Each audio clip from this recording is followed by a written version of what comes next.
Hi guys, welcome to HardReset.Info channel. Today I have iPad mini and I want to show you how to fix the problem when your App Store application or games are not visible on your device.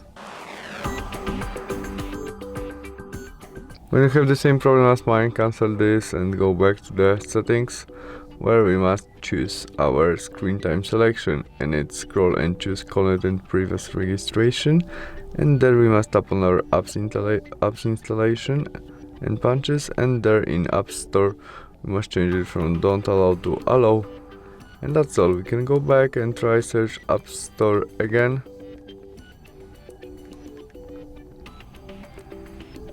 which is visible right now, and we can open it and install something from our shop. That's all. Bye.